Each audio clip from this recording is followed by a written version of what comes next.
Hi viewers, welcome to our channel. ప్రస్తుతం మనతో పాటు సీనియర్ జర్నలిస్ట్ దాము బాలా సార్ అన్నారు. వారితో మాట్లాడారు. నమస్కారం సార్. నమస్తే సార్, మరోసారి కవిత గారికి హైకోర్టులో నిరాశ ఎదురైంది సార్. ఇవాళ బెయిల్ పిటిషన్ మీద విచారణ జరగగా బెయిల్ ఇవ్వడానికి హైకోర్టు నిరాకరించింది. అసలు ఏం జరిగింది మరి కోర్టులో, ఎందుకు బెయిల్ ఇవ్వలేదంటారు సార్? ఇది హైకోర్టు కాదు, ప్రత్యేక court, rows avenue court. Judge గారు కావేరి భవేజ గారు యాక్చువల్గా ఈరోజు తీర్పు రిజర్వ్ చేశారు ఈరోజుకి. యాక్చువల్గా దీని మీద వాదోపవాదాలు అయిపోయినాయి. సో కవిత మీద ఇప్పుడు 2 ఇన్వెస్టిగేటివ్ ఏజెన్సీలు పనిచేస్తున్నాయి. ఏప్రిల్ 15న ఈడీ కవితను అరెస్ట్ చేసింది, మనం చూసాం. దాదాపు 10 రోజులు కస్టడీలో పెట్టుకున్నది. తర్వాత ఈడీ విషయంలో కోర్టు జ్యుడిషియల్ కస్టడీకి ఇచ్చారు. అప్పటి నుంచి పోస్ట్పోన్ అవుతూ ఉంది. అయితే మార్చి 15న ఆమెను అరెస్ట్ చేస్తే ఏప్రిల్ 11న సిబిఐ రంగంలోకి దిగింది. సిబిఐ పీటీ వారెంట్ వేసి,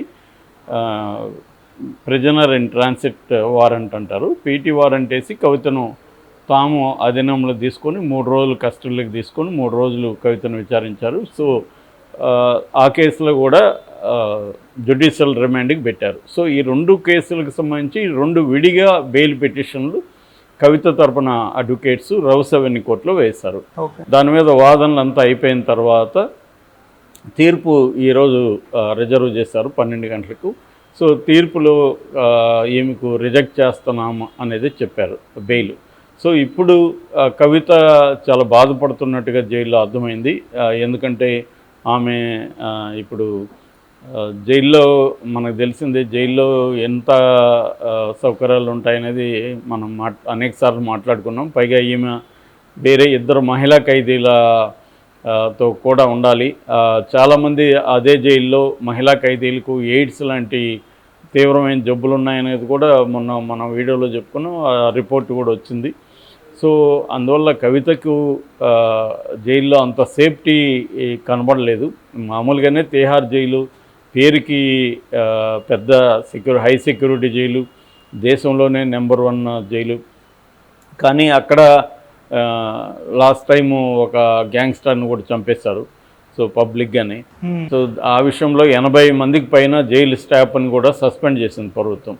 సో అందువల్ల తిహార్ జైలు ఏమి గొప్ప బయటికి చెప్పుకునేంత సెక్యూరిటీ ఏం జైలు కాదు.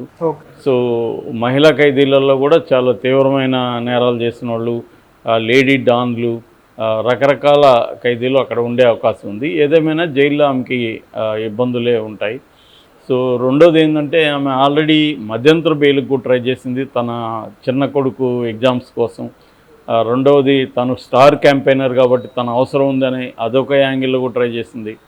దాని తర్వాత కొన్ని మహిళాపరమైన ఆరోగ్య సమస్యలు ఉన్నాయని కోర్టుకి తీసుకెళ్ళింది. కానీ ఇవేవి కూడా కోర్టు పరిగణలోకి తీసుకోలేదు.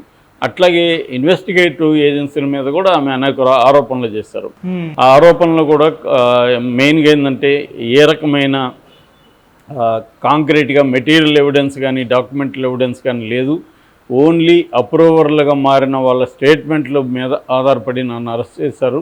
సో అట్లాగే ప్రొసీడింగ్స్ ఆఫ్ క్రైమ్ అంటారు, అంటే క్రైమ్ వల్ల వచ్చిన లాభాలు ఏవైతే ఉన్నాయో ఆ డబ్బులు ఎక్కడున్నాయి ఏంటి, ఆ డబ్బులు ఎక్కడ పెట్టుబడులు పెట్టారు, దీనికి సంబంధించి కూడా కోర్టుకి ఇన్వెస్టిగేటివ్ ఈడీ అండ్ సిబిఐ ఇద్దరు కూడా ఏమీ చూపించలేకపోయారు అనేది కూడా ఆమె ఆర్గ్యూ చేసింది.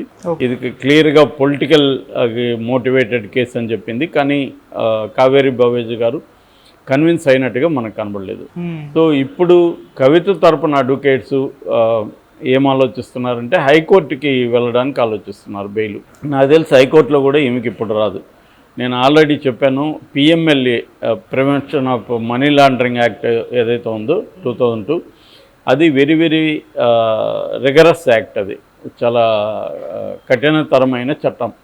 ఆ చట్టంలో బెయిల్ ఇవ్వాలంటే మాత్రం బర్డన్ ఆఫ్ ద ప్రూఫ్ అంటారు. అంటే నేరం చేశారా లేదా అనేది మామూలుగా అయితే ఐపీసీ సిఆర్పిసి కింద అయితే బర్డన్ ఆఫ్ ద ప్రూఫ్ అనేది ఇన్వెస్టిగేటివ్ ఏజెన్సీల మీద ఉంటారు. ఇప్పుడు నన్ను ఎవరైనా పోలీసులు అరెస్ట్ చేస్తే నేను నేరం చేశాను అని కోర్టుని కన్విన్స్ చేయాల్సిన బాధ్యత ఆ పోలీసులది ఉంటుంది.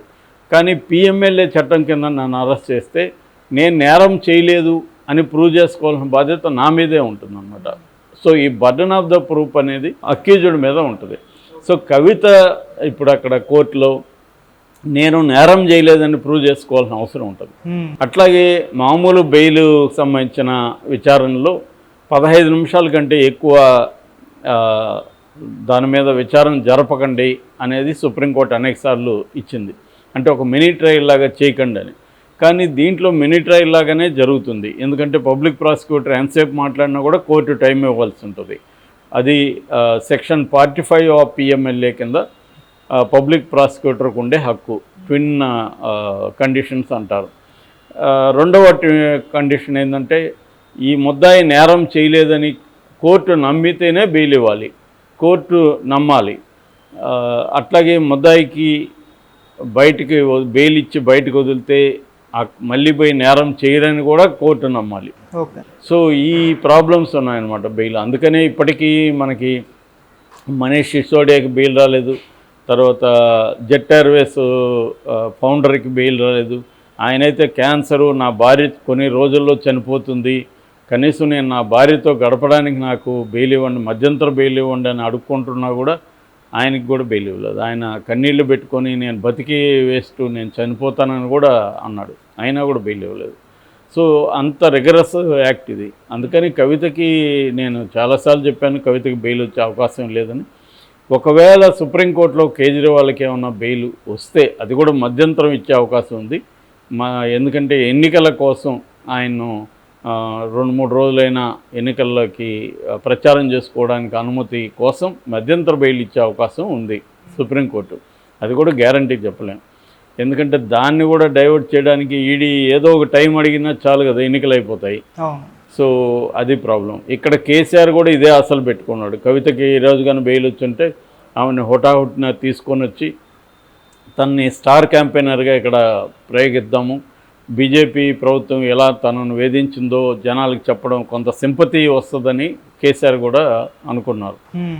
కవిత రాలేదు. కవిత అరెస్టు క్లియర్గా కేసీఆర్కి కూడా దెబ్బ అని చెప్పాను ఎన్నికల్లో. ఎందుకంటే ఆమె నేరం చేసిందని అందరూ కూడా నమ్ముతున్నారు. ఎవరితో మాట్లాడినా ఈ కుంభకోణం ఖచ్చితంగా జరిగింది, ఈమె ఇక్కడ తినేది సరిపోక ఢిల్లీలో కూడా పోయి తినడానికి వెళ్ళింది అన్న ఒక ఇది ఉంది తప్ప ఎవరికి సింపతి లేదు. అసలు సింపతి అనే ఎలిమెంటే కవిత మీద లేదు. సో అది చాలా మైనస్ బీఆర్ఎస్కి. కవిత అరెస్ట్ అనేది చాలా పెద్ద మైనస్. సో ఆ రకంగా ఈ బెయిల్ రిజెక్ట్ చేయడం అనేది కవితకు కానీ ఇటు బీఆర్ఎస్కి కానీ కేసీఆర్ ఫ్యామిలీకి కానీ చాలా పెద్ద దెబ్బ అని చెప్పాలి. అయితే నేను చెప్పినట్టుగా ఈ లీగల్ ప్రాసెస్ అనేది పిఎంఎల్ఏ దాంట్లో వెరీ డిఫికల్ట్. సో ఇప్పుడు కవిత హైకోర్టుకి వెళ్తే ఏం జరుగుతుంది అనేది ఒకటి చూడాలి. రెండోది ఇప్పటి వరకు ఉన్న జ్యుడిషియల్ కస్టడీ రేపటితో కంప్లీట్ అవుతుంది. రేపు కవితను మళ్ళీ ప్రొడ్యూస్ చేయాలి. అయితే దీనికి సంబంధించి కవిత ఒక రిక్వెస్ట్ చేసింది, నన్ను వర్చువల్గా ప్రజెంట్ చేయకండి, ఫిజికల్గా కోర్టుకు తీసుకుపోమని చెప్పండి అని కావేరీ బావేజీ గారికి విజ్ఞప్తి చేసింది. ఎందుకంటే గతంలో కోర్టులోకి ఆమె వెళ్తున్నప్పుడు ఆమె మీడియాతో మాట్లాడడం, దీని మీద ఈ కేసు గురించి నెగిటివ్గా మాట్లాడడం, ఈ కేసును ప్రభావితం చేసే విధంగా మాట్లాడడం, ఇవన్నీ చూసి కావేరీ బావేజీ గారికి తీవ్ర ఆగ్రహం వచ్చింది. కవిత లాయర్ల దగ్గర ఆగ్రహం వ్యక్తం చేసింది. అందుకని ఆమెను ఫిజికల్గా కోర్టులో ప్రవేశపెట్టకుండా వెర్చువల్గా పెట్టండి అని చెప్పింది. అందుకని జైల్లో మామూలుగా వెర్చువల్ రూమ్ ఒకటి ఉంటుంది సపరేట్గా. ఆ వెర్చువల్ రూమ్లో ఖైదీల్ని ప్రవేశపెడతారనమాట. అక్కడ నుంచి జడ్జి గారు వీడియో కాన్ఫరెన్స్ ద్వారా ఆమెతో మాట్లాడతారు. ఆ ప్రొసీజర్ ఉంటుంది.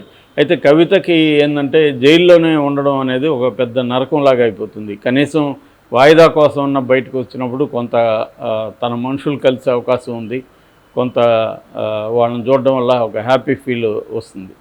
సో జైల్లో ఏంటంటే ఆ రూమ్లోనే ఉండాలి, ఎప్పుడో ఒకసారి బయటకు వెళ్తారు. అక్కడ కూడా మనుషులు ఉన్న ఈమె కొద్దిగా సెక్యూరిటీ ఇష్యూస్ ఉంటాయి కాబట్టి ఒంటరిగా బయటకు వదలాలి. వాళ్ళిద్దరు మాత్రమే ఉంటారు, తన సెల్మేట్స్. సో అందుకని కనీసం మనుషులతో కలవడం కూడా ఇబ్బంది అయిపోతుంది ఇట్లాంటి ఖైదీలకి. సో అందుకని వాయిదా కోరుకుంటారు మామూలుగా. సో మరి రేపు అది జరుగుతుందా, మళ్ళీ వర్చువల్ ఇదే అవుతుందా అనేది మనం చూడాలి. Okay sir, thank you so much.